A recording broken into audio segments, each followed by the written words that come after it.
Welcome.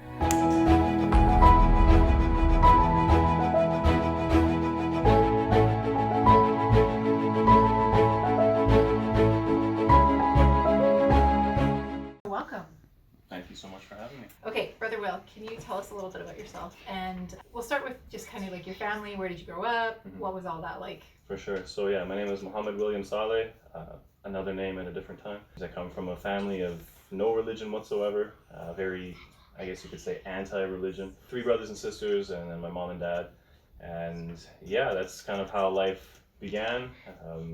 Small town, Canadian, Caucasian, and then, growing up, you get mixed up in the whole scope of the Western life and the Western world, and and now I'm an aircraft maintenance engineer by trade, which I'm actually not an aircraft maintenance engineer anymore. We're full-time social media content creators, and we also have our business, lalahijabs, and father of 2 beautiful children, lucky husband to my beautiful wife. So one of the common things, of course, is that, so I grew up in northern BC, but then we moved when I was a teenager to the Okanagan. So we definitely had some crossover there in terms of, and I actually think it's really interesting that you grew up without religion, just because I feel like, especially in smaller cities in Canada, I feel like most families are predominantly Christian. Yeah. So your family is all atheists, and they consider themselves All atheists. atheists. And so when did you first learn about Islam or hear about Islam, and what was that like? So my first interaction with Islam was the morning of 9/11. Prior to that, I had never heard the word Islam, or at least I had never heard it in such a way that it stuck in my mind, that I remembered it. And then I remember vividly on the school bus, riding to school, and then I was yelling at the kids on the bus to be quiet because the radio was something about terrorist attack. And then when we got to school, it was on the TVs, the whole day was gone. We were just literally sitting down watching the events take place. Of course, with the time difference, these things had already happened, so we kind of saw them delayed. But that was literally the first time. And then from that point, so that was 2001, and I accepted Islam in 2009. So for those 8 years or so, the only interaction that I had, or the only knowledge that I had about Islam, was terrorism, was the war in Iraq and war in Afghanistan, the suicide bombings, all of the negative portrayal that the media pushes to us in the West. Totally. Okay, so 2001, if you're comfortable saying, how old were you then when you first heard this? Born in 86. Okay. So was that 15, 16? Okay, 17? and so then 2009, so how old are you when you accepted Islam? 23. How did we go from Islam on, as we know it, on Fox News, to you giving Shahada? For sure. So that was a really strange thing. So I owned a business, a siding company, and I was 19 at the time, and it was just too overwhelming for me. And I just made up in my mind, I was like, I need to just sell everything and go surfing. So I did. I sold my company, everything that I had, and then I went down to stay with my sister on Vancouver Island. And then I got a job washing dishes in Ucluelet, which is like very south of Tofino. And then, so I saved a bit of money working at a fishing resort. It was a great time. Did some surfing. Wasn't very good at it. And then I came back home to my parents' place where they were living in Lumbee at the time, which is very close to Vernon, close to Enderby. And so I decided, okay, I'm gonna move out now. And I moved to Vernon. Then I was looking for a job. And I didn't really, I've done a lot, at that point I'd done a lot of like labor stuff and, siding houses or whatever. And so I just went for a walk one day and applying for, giving my resume out, and Walmart wouldn't hire me. But on my way leaving Walmart, Future Shop was there. And so I thought, hey, you know what, why not? So I walked in, and sure enough, they were hiring. And I did the little application thing, and right away they called me to come in for an interview, and I had the interview, worked out great. So then I got hired on as a seasonal, and so I worked there for the 3 months, and it was a great time. And lo and behold, Sana, actually, my wife, for those that don't know, she worked there. And I never spoke to her, not once in those 3 months. And then I got laid off, which was expected. And then a week later, I got called back because they liked my sales and they wanted me to come full time. So I came back, and then oddly enough, one night I was working, and Sana was working as well. And I always tell the story, Russell Peters was the one that kind of was my introduction to not only my future wife, who would later become my wife, but Islam. That I walked into the staff room one night. For those that don't know, Russell Peters is a very controversial comedian, likes to make fun of different ethnicities and cultures, and he was on the TV. and he was making jokes about brown people because he's an Indian, and my wife's son is Pakistani. So I was sitting there as a white Canadian, feeling very awkward, like because I'm trying not to laugh, and she's sitting next to me, and then she started laughing, and then we kind of broke the It ice. gave you And permission. yeah, You're like, exactly. okay. So I was like, whew. And then so we just kind of did a small talk, and then that night was very slow. So I was intrigued, obviously. So we had started having some discussions, and I posed that question because she told me, "Oh, I'm a Muslim," and I was just like, "Huh?" It didn't fit with my understanding of what I thought or perceived Muslims to be. So then I was curious. I wanted to know, like, what is Islam to you? And then at that point, I said, okay, well, I have this person. She's the first Muslim I'd ever met in my life. She's telling me this is Islam, and then the whole world, essentially, as sheltered as it may be, is telling me that it's this. So what is the truth? And then at that point, I decided that from that interaction, that I wanted to dig deeper and try to find out more. Yeah. And it's interesting, like that part of our stories are so similar because I totally remember so vividly that same thing, like one of the very first conversations that I ever had about Islam. Like I didn't even know that Muslims were the practitioners of Islam. And I remember like the first Muslims, that I like had sat down and had sincere conversations with, just thinking like this, like how can this person fit what I've seen on the media? And it's something that I think that we really need to recognize, and I think it's just absolutely speaks to the fact of the problem with Islamophobia and the media portrayal, and hopefully people to continue to wake up about that. But it's so interesting that in some ways I say it always almost works to our favor because those that do end up pursuing or researching a little bit. It's just like I think it. It's so incredible when they're like, okay, well, this is so contrary. Well, now I need to keep researching. Exactly. So. That's interesting. Okay, so you meet Sana and your mind shifts, your the world gears is are rocked. working. Yeah, totally. Yep. Vernon's at that point, I would say there was probably not a mosque, right? The mosque was under construction. Okay. Actually, yeah. And so then how, just through the internet and through your conversations with her, or how did the search go from that? Or Yeah, so a lot of internet stuff.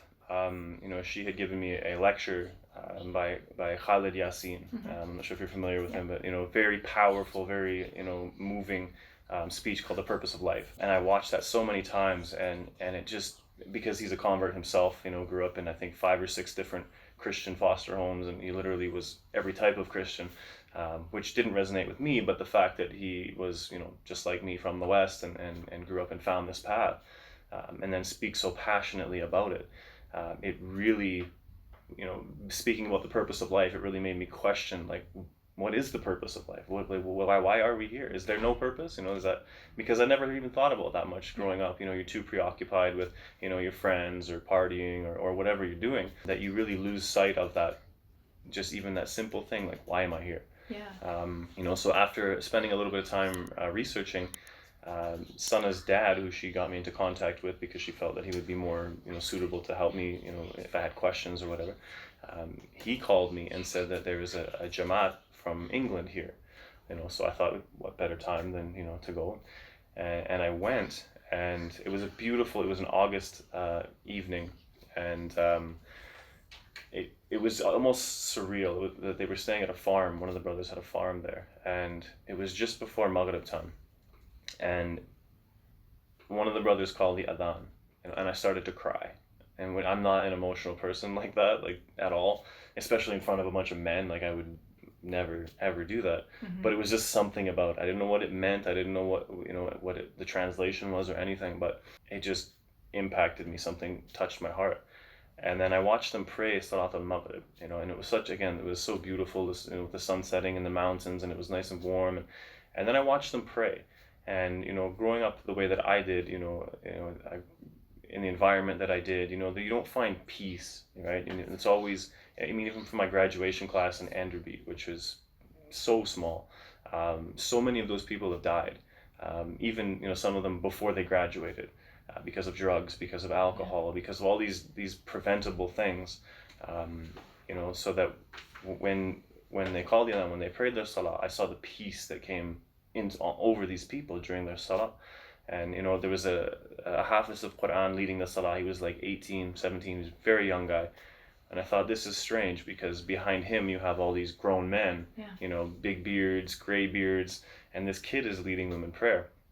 And in that group you had, brothers from Morocco, African brothers, like every denomination of ethnicity almost.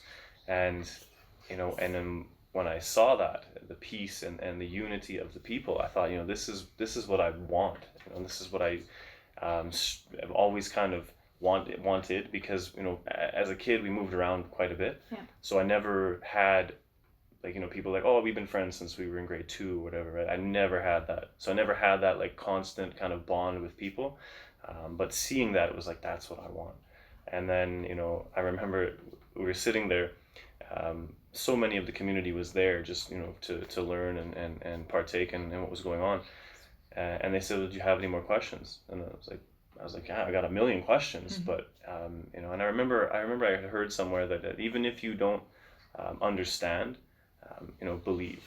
And it kind of just hit me, and I was like, no, this is what I want. And I remember I gave my shahada. It was the most awkward time of my life. I'm sitting there beside, this imam from Ireland, and then like 30, 40 people sitting there just like watching me, and I'm just like, and I'm trying to, recite in Arabic, and I don't have a clue what I'm saying, or what, how bad I'm doing it. But I just remember after I gave my shahada, the people were so happy and so just inviting, and it was amazing. Moment. Yeah. I think that speaks to a really good point, because I think that, probably for, possibly for even viewers that are watching, is like this idea that, like, well, I can't become Muslim until I know everything, or until I'm really ready. And I'll never forget, I took a course one time with Sheikh Kamal al-Mekki, who is like in the scene, and he talks a lot about in terms of giving dawah to Muslims. And he was talking about experiences about people that he's given dawah to, and he's talked to about Islam. And one of the stories that, like, I've never forgotten, is that he said that he ran into this guy who was looking into Islam, and he when they had the conversation, he was basically like, yep, I believe this. He's like, pretty much, he was like, he could have declared the shahada, but he's like, so what's stopping you? And he's like, well, I want to read the Quran. And he's like, well, how much have you read? And he's like, well, like 2/3 or whatever. And he's just like, well, you've gotten this far, and you've already said this is what you believe, like, like, what's holding you back? And they talked and talked and talked, and he just wouldn't do it, because he just felt like he needed to learn more. And then, so anyway, and then they didn't see each other for years, and he said that like 7 or 8 years later they ran into each other again, and it was at a conference. And he went up to him, and he was just like, oh, like do you remember we've met each other? Did you become Muslim? And he's like, well, no, now I'm reading Bukhari. Oh, which is like so this massive volume of the hadith of the Prophet ﷺ, so I'm like, 10 volumes, right? So, and subhanAllah, like, it's like most Muslims don't and so it's just, there's always more to learn in this religion, like there is in everything. And becoming Muslim really is, it's that core belief, and then start from there and continue to branch out. And so my background, of course, before I became Muslim, was Christian. I grew up in a Christian home, and I always think it's really interesting to talk or to hear about the difference between the ex-Christian that becomes Muslim and then the atheist that becomes Muslim, because it's something so beautiful in terms of like how everybody has this different path, because listening to you talk about like, well, what is the purpose of life, or and this kind of thing, and how that was never an issue for me. Like for me, the idea of eternity and like pleasing a creator and stuff, that was like that really made sense for me. For sure. So it's just, I always just find it so interesting in terms of how there's always something really beautiful in Islam that everyone can find, no matter what your background is from, and that there's just that beauty in every path that leads to the final thing. And that's, if you think about it, Khalid Yassin always gives that example, is that if you're going to receive something, you have to have an open heart, right? And he talks about, if he pours a glass of water, the glass is upside down. No matter how much you pour the water into that glass, it is never going to fill up. So you have to be open to it. And I think that might be a lot of the reasons why some people are really kind of, they don't bother to even go down that road, is because the hard-headedness, the stubbornness, that they can't open up enough to think that maybe I don't know. And something so drastic as spirituality, right? Like, again, coming from none, and not just none, but in a house that that condemned religion, so to speak, that it was never a good thing. Because it was, such a problem in the world. Wars are started because of it. It's the root of all evil, and all these things that I'd heard so much growing up. And that's why I like to think that that Allah, Allah Subhanahu wa Taala, He will guide you if you're willing to go down that road, right? Yeah. But if you're not, then Allah has sealed your heart, and there's nothing that anybody can say or do. And it's that that interesting thing that no matter what you do, that you have to be open. We're never right. I mean, we're arrogant and we think that we're always right, but we never have the ability to understand everything or to know everything. So we're so minuscule in the universe that how could we ever really know? The other thing that I think that often too I really see people getting stuck onto is this idea of fear. We both accepted Islam in a time that it was like we really saw the start of like major Islamophobia. For sure. And so there's been this major push, and I think it's really affected our own community, like the Muslim community. But it's very, very scary to be able to take that step, just to even say, I wanna be curious, I wanna learn a little bit more, just because when so much of the media tells us like, no, like Islam is bad, or Islam is like scary, or it's terror, it's whatever, right? To be that odd person out, or just even say like, no, I'm interested, right? Like, look at, in terms of the last year, I think specifically with female celebrities that have been embracing Islam, like there's such criticism, there's such scrutiny. And so I think that, that idea of being brave and submitting, and then, which is a core aspect of Islam, but then also like being able to just take the step and be brave. For sure. How did your family react? So I made it a point when I first became Muslim, because like, again, when you come from a side of Christianity, your family, right, everyone has a belief in God, right? It's just a perception of what or who God is, right? Is the afterlife, like you said. So I didn't have any of that, and I knew that there was things that I was going to have to answer that I couldn't answer, right? And so I spent probably a couple of years, I didn't tell my family. And for a couple of years? Yeah. Wow. So I felt guilty. I was like, I didn't tell them for a few weeks. Yeah, so and it was hard because like my parents and I are very close. My sisters we're not close. We used to be, but as we grow up and circumstances and stuff, that changes. But so I knew there would be difficult questions, because obviously being on the side that I was on to where I am now, that there's definitely hard questions. So I really wanted to research and be not like super knowledgeable, but at least be confident enough in my faith that I could be able to answer those questions. So I went down that rabbit hole, no matter what it is, I tried my best to study it and find the answers to those difficult questions.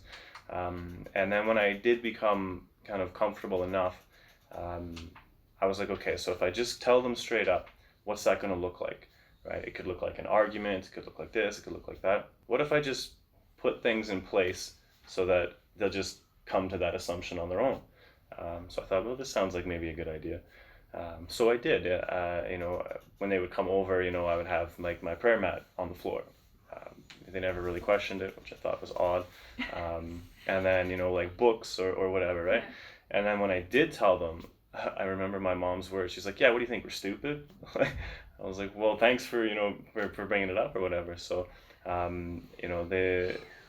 they really didn't have a problem with it. It was a shock for them. Yeah. Going against the culture and everything else. So that wasn't that big of a deal for them. It was a very big deal when I legally changed my name. That was the hardest part. And like for myself, like people say, oh, my Muslim name is. I don't like that. Like, but personally, I think it's your name is what your name is. And as Muslims should know, or maybe they don't know, is that you have Arab names, which is common amongst Muslims, but a Muslim name is something that doesn't really even exist. Yeah. Out of love for the Prophet or companions, we name our children these names, which is a beautiful thing. But for me, I really wanted, especially with my, getting married, because I changed my name after I got married.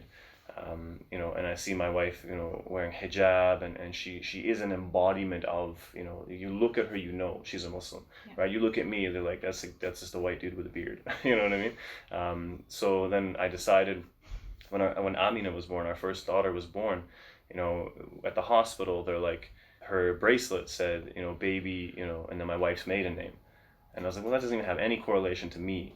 And then my wife's like, well, I'm not, we're not going to have, 3 different names in the family. This is just silly. And I had been called Muhammad William.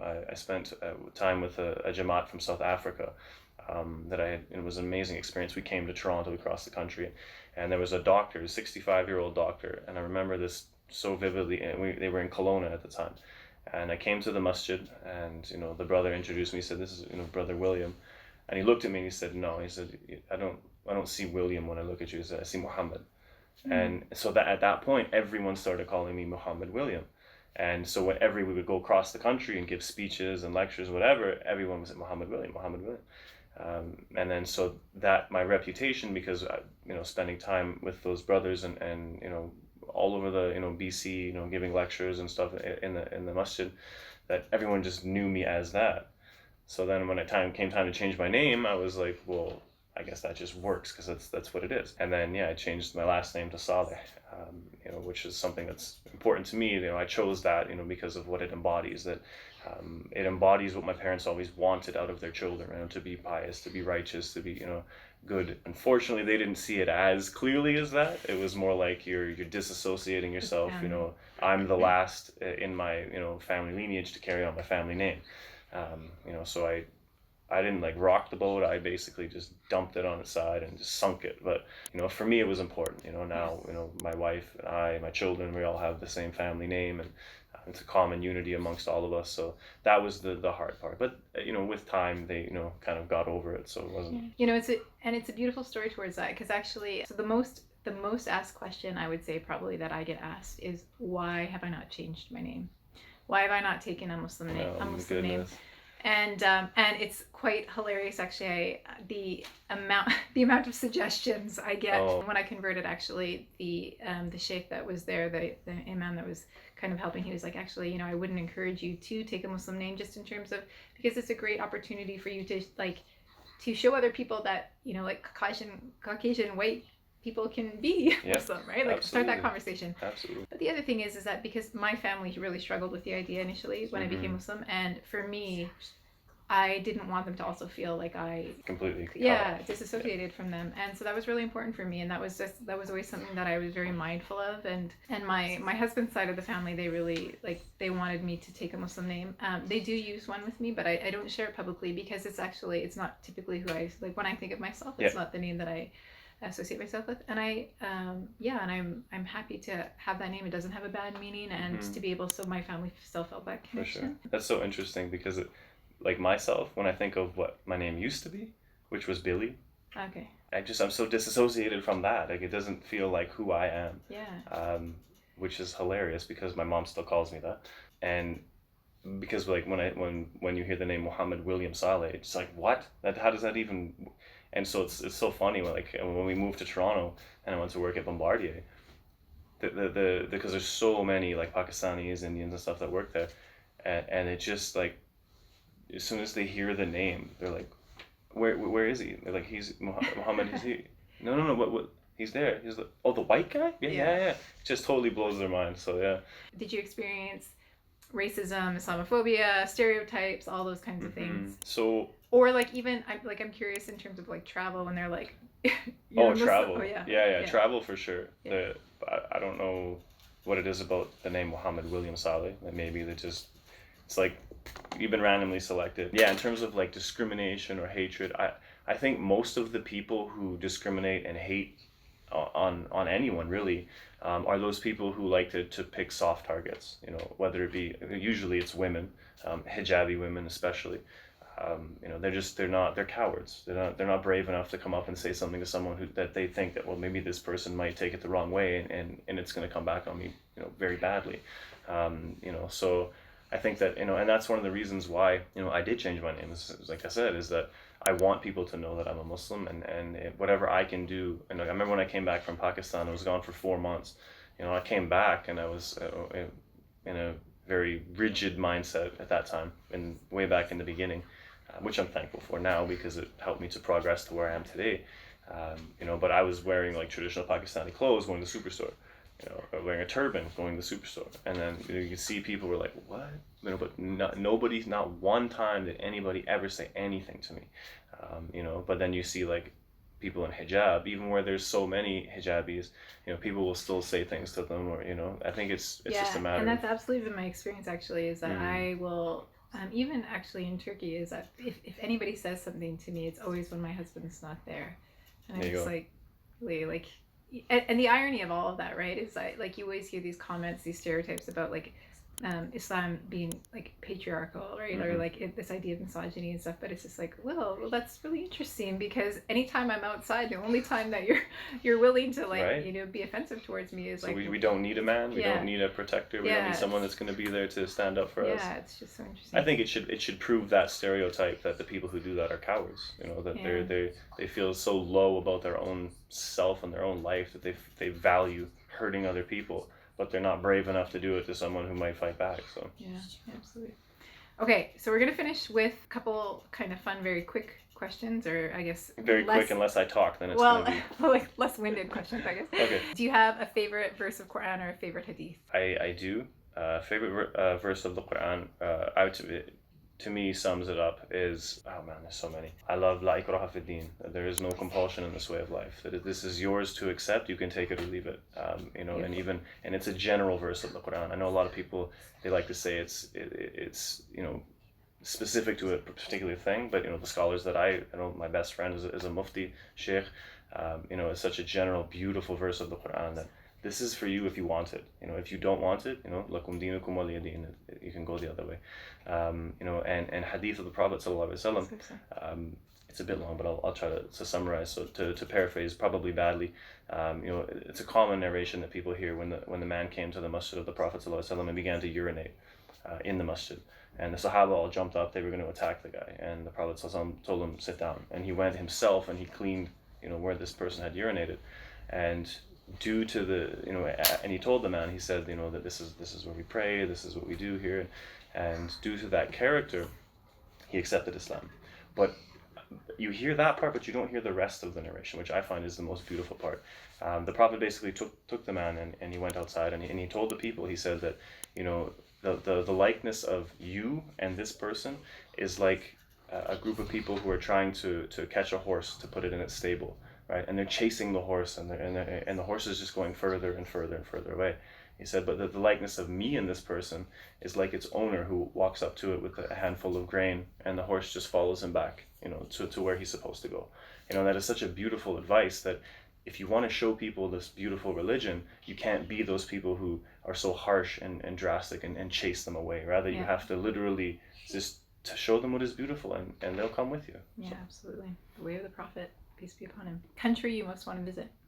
That I haven't already visited? Up to you, I suppose. Ooh, that's tough. Malaysia's always at the top. I love that, but I've already been there. So I would say country that I haven't visited would be the Maldives. Okay. Favorite Sahaba, if you choose? Ooh, Khalid bin Walid. What, in like a couple concise sentences, what would be your advice for those who are looking into Islam, who are maybe watching this video? For the people looking into Islam, have an open heart and an open mind.